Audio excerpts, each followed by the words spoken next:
Halo gengs, girls dimanapun kalian berada, welcome di video aku, kenalin aku Tasya. Kali ini aku bakal bahas hal yang cukup serius nih.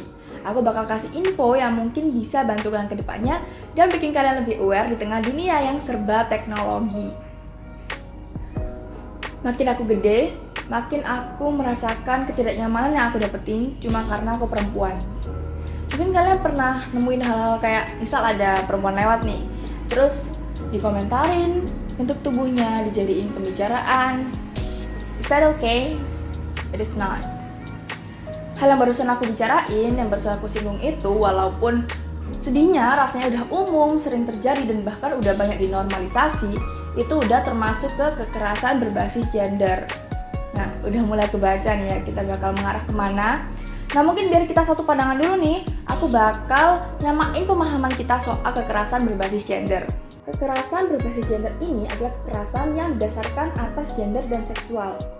Pelaku biasanya memiliki cara pandang bias terhadap gender dan seksual.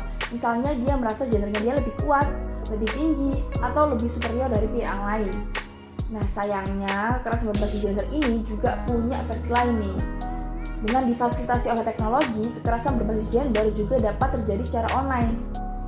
Dia dapat terjadi di mana aja dan kapan aja. Mau kamu lagi main Instagram, mau kamu lagi chatting di Messenger, kamu lagi main game online mungkin, even lewat dating apps. Pokoknya kalau misalnya ada kegiatan di dunia online yang bikin kamu merasa gak nyaman, dirasa merugikan, dan dia punya niatan buat melecehkan berdasarkan gender tertentu, itu udah termasuk ke KBGO atau kekerasan berbasis gender online. Nah gengs, biar kita lebih aware nih, kita lebih waspada dengan KBGO ini, cus kita bahas bentuk dan contohnya. Oke, mungkin kalian pernah lihat gak sih, misalnya ada orang yang post selfie gitu misal di Instagram, terus ada komentar-komentar kayak ada yang bulat tapi bukan tekad, ada yang menonjol tapi bukan bakat. Perempuan-perempuan yang dapat komentar kayak gitu jelas merasa nggak nyaman, karena itu udah termasuk bentuk pelecehan seksual. Nah, pelecehan-pelecehan kayak gini nih udah banyak banget terjadi di dunia maya. Sedihnya komentar-komentar kayak gini itu udah sering gak dihirauin lagi. Pertama, karena dia tuh udah menjamur banget gitu sampai kita di titik ya udahlah biasa. Even kalau misalnya kita nyoba ngingetin atau ngoreksi, pasti ada aja yang sewot kayak orang cuma bercanda, nggak paham candaan ya, yang lain aja boleh, kok aku nggak boleh. Nah gini nih, padahal masa iya bisa dibilang bercanda kalau kita nggak terhibur.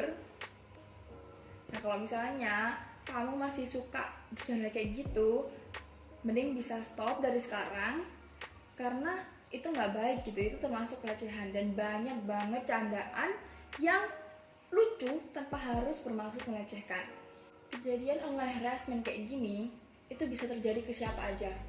Aku pernah dengar dari seleb Instagram, admin shitpost, even dari teman aku sendiri, kalau mereka sering dapat DM yang berbau seksual kayak gitu. They don't even know each other. Even kalau misalnya udah saling kenal pun, itu juga nggak bisa dibenerin, karena gimana pun ini bentuk harassment. Nah next, KBGO juga bisa berbentuk pelanggaran privasi. Misal ada orang yang mengakses, menggunakan, memanipulasi, dan bahkan menyebarkan informasi atau konten pribadi kamu tanpa persetujuan atau pengetahuan kamu. Juga bisa dengan bentuk pemantauan. Misal ada orang yang masang spyware di HP kamu tanpa kamu ketahui, atau masang aplikasi atau perangkat gitu yang bisa bikin dia tahu kamu kemana aja. Ini nggak banget. Walaupun kalau misalnya melakukan itu pasangan kamu sendiri. Nah, ini nih pentingnya buat kita agar menjaga privasi baik-baik. Mungkin budaya saling tukeran password itu bisa di cancel aja gitu. Gak usah pakai dalih, berarti kamu ada yang disembunyiin ya dari aku. Because we are and we should. Masih ada ruang privasi yang pengen gitu loh kita jaga. Nah, next, KBGO berikutnya adalah pencemaran nama baik atau perusakan reputasi. Bisa dengan cara apa tuh? Bisa dengan cara misalnya pakai wajah atau identitas seseorang buat menjalankan suatu account, fake account atau apapun lah itu. Pokoknya isi konten dari account itu nggak sesuai dengan perilaku atau citra orang yang identitasnya dipakai. Misalnya nih, ada account yang setiap hari kerjanya ngehina presiden di Twitter pakai bahasa kasar, tapi profile picture-nya pakai wajah kamu. Berikutnya adalah penyebaran identitas yang harusnya dirahasiain. Misal nih, kamu lagi damai-damai gitu main di Twitter, tiba-tiba ada orang yang dendam sama kamu atau nggak ngerti lah dia ngapain, nyebarin nama lengkap, alamat, nomor telepon, ID line di Twitter. Ini jelas bukan hal yang oke-oke aja. Data dan informasi pribadi kamu itu disebar di publik, yang mana kamu mungkin aja kan nggak pengen itu disebar, kamu pengennya keep it private gitu kan. Apalagi kalau misalnya ini bakal berekor ke bentuk KBGO yang lain. Misal sejak nomor telepon kamu disebar, kamu jadi sering dapat pesan, per jamnya berapa. Ada lagi bentuk KBGO yang berupa penyebaran konten intim tanpa consent atau persetujuan. Misal ada orang yang punya video diri sendiri tanpa busana, kemudian disebarin sama orang lain. Parah lagi, video tersebut bisa aja dijual. Jadi ngeselin banget, pelaku ini malah dapat duit padahal dia barusan melakukan kekerasan berbasis gender online. Hal ini beneran bisa terjadi, girls. Mungkin kalian sempat tahu situs pornografi Pornhub itu ternyata video-videonya ada yang berisi video pemerkosaan, hasil ngerekam diam-diam, atau video antar pasangan yang kemudian dijadiin revenge porn. It happened. KBGO ini merugikan banget dari segi apapun. Kerugian psikologis, keterasingan sosial, kerugian ekonomi. So what are we gonna do about this? Fight. Kita nggak bisa terus diam aja menghadapi KBGO ini, padahal dia beneran terjadi di sekitar kita dan mungkin pernah terjadi pada kita. Kita nggak bisa terus normalisasiin hal ini, padahal bakal terus ada pihak yang dirugiin. Mulai sekarang, perketat lagi privasi kamu.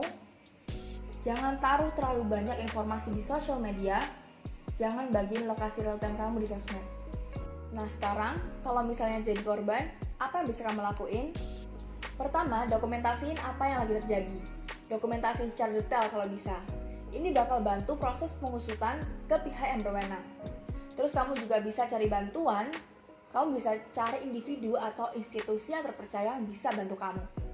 Komnas Perempuan nyediain saluran khusus pengaduan melalui telepon dan email yang bakal aku taruh di deskripsi.